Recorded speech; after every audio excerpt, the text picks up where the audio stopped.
মুআয ইবনে জাবাল রাদিয়াল্লাহু তাআলা আনহু থেকে বর্ণিত হাদিস, আল্লাহর নবী সাল্লাল্লাহু আলাইহি ওয়াসাল্লাম বলেছেন যে যখন শাবানের রজনী আসে তখন আল্লাহ তাআলা বান্দাদের দিকে রহমতের দৃষ্টি দান করেন। জোরে বলি সুবহানাল্লাহ।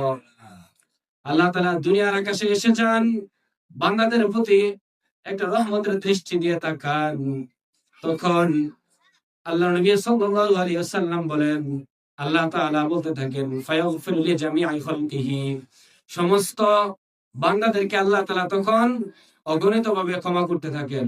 ফায়াগফিরু লিজামিআ খালকিহি, আল্লাহর যত সৃষ্টি আছে, যত মুমিন মুসলিমরা আছে, এই রজনীতে যারা ইবাদত করবে তাদেরকে পাইকারি হারে আল্লাহ তাআলা ক্ষমা করতে থাকেন। জোরে বলি সুবহানাল্লাহ।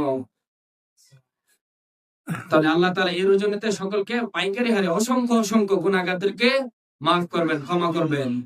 তবে কয়েকটা লোক ছাড়া, এটা হাদিসে বলতেছে। তবে এক নম্বর হচ্ছে ইল্লা লিল মুশরিকিন, মুশরিকদেরকে আল্লাহ তাআলা এই রজনীতে ক্ষমা করবেন না। জোরে বলি নাউযু বিল্লাহ। এবার মুশরিক কারা? মুশরিক হচ্ছে যে আমাদেরকে আমাদের মহান সৃষ্টিকর্তা আল্লাহ তাআলা সৃষ্টি করেছেন। এখন যদি কেউ সেই আসল আল্লাহকে বাদ দিয়ে নিজের হাতে কোনো একটা আল্লাহ বানায়, নিজের হাতে কোনো স্রষ্টাকে বানায়, আর সেই স্রষ্টার ইবাদত করে, আসল আল্লাহকে ছাড়া নকল নিজের হাতে বানানো আল্লাহকে যদি কি ইবাদত করে, এটাই হলো শিরক। তাহলে এইসব লোকদেরকে আল্লাহ তাআলা ক্ষমা করবেন না। কারণ স্বয়ং আল্লাহ তাআলা, যে আল্লাহ আমাদেরকে সৃষ্টি করেছেন, সে আল্লাহকে ছাড়া যদি অন্য আল্লাহকে আমরা ইবাদত করি, তাহলে আল্লাহ কি এটা পছন্দ করবেন? আল্লাহ বলেন সব গুনাহ আমি মাফ করব, কিন্তু শিরকের গুনাহ আমি কখনো মাফ করব না। যে আমি আল্লাহ, আসল অরিজিনাল আল্লাহকে বাদ দিয়ে নিজেদের হাতে বানানো আল্লাহকে যারা ইবাদত করবে তাদেরকে আমি ক্ষমা করব না।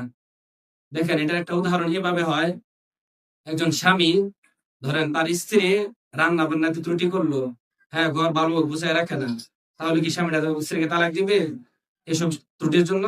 ধরেন একদিন রান্নাতে যায় নুন হয়েছে না ভালো করে, তাহলে আপনি বলতে পারেন যে আমার খাবারটা তো মজা হয়েছে না, নুন হয়েছে না, একদিন এর জন্য তালাক দিয়ে দিবেন? দিতেন না, ঠিক না? কিন্তু যদি আপনার স্ত্রী অন্য কোথাও সম্পর্ক করে আপনি যদি সেটা দেখেন, তাহলে কি আপনি এই স্ত্রীকে ক্ষমা করবেন? তাহলে স্ত্রীর প্রতি শুধু একমাত্র আপনার হক, পৃথিবীতে আর অন্য কোনো পুরুষের হক নাই। তাহলে আপনার হক যদি, স্বামীর হক যদি অন্য কাউকে দেন, তাহলে আপনি স্বামী হিসেবে এটা কি সহ্য করবেন? করবেন না, মানবেন না, ঠিক না?